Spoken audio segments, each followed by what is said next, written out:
An official from the Asian Development Bank said the Philippine economy is going through a golden age, with the country's growth seen outpacing its peers in the region on the back of strong investment and domestic consumption. ADB projects the Philippine economy to grow by 6.8% for this year. Kelly Bird says domestic demand and the government's infrastructure program will fuel growth for the next few years. The Philippine economic growth in 2017 was very strong. It was driven by robust domestic demand. We see this period as a golden age. It is the highest economic expansion in over 40 to 50 years. This growth will be sustained in 2018 and 2019. Along with domestic demand, the government's infrastructure investments will fuel the country's growth in the next few years, supported by a sound economic policy setting, Bird said. We expect this growth to further lift wage employment numbers, add to household incomes, and benefit more poor families across the archipelago. The ADB said investments would be supported by large public infrastructure projects that include the Philippines' first mass transit subway.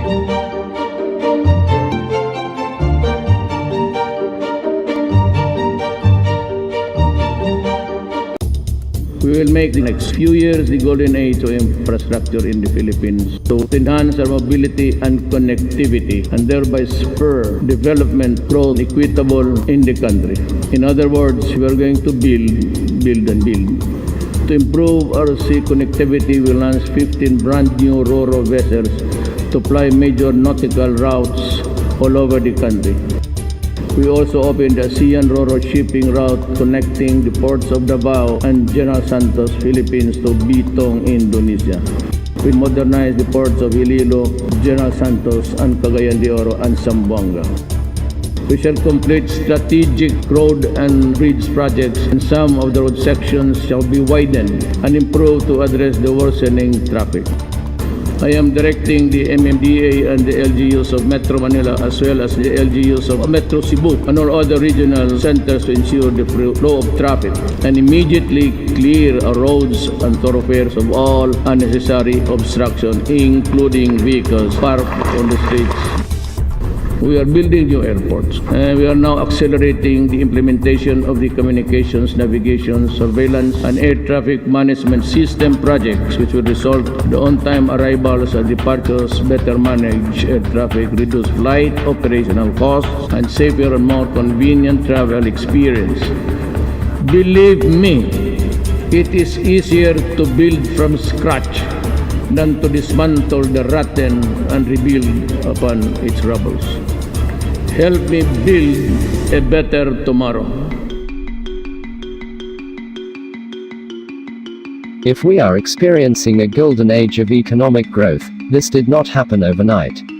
First of all, it took a lot of work, Finance Secretary Carlos Dominguez III said at the regional press launch of the Philippines hosting of this year's 51st ADB annual meeting. Dominguez then gave credit to the administration of former President Gloria Macapagal Arroyo for surviving the 2008 global financial crisis, the deepest world recession for a generation. As I was telling you earlier, the Philippines did well in this global crisis, but that's small comfort to the average Filipino who feels higher prices.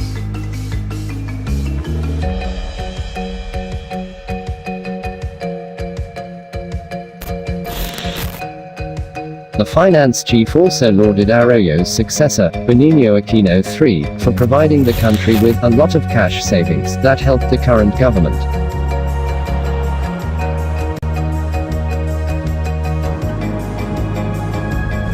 But more importantly, the Filipinos elected a very dynamic leader in President Duterte, who has a vision for his country, Dominguez said.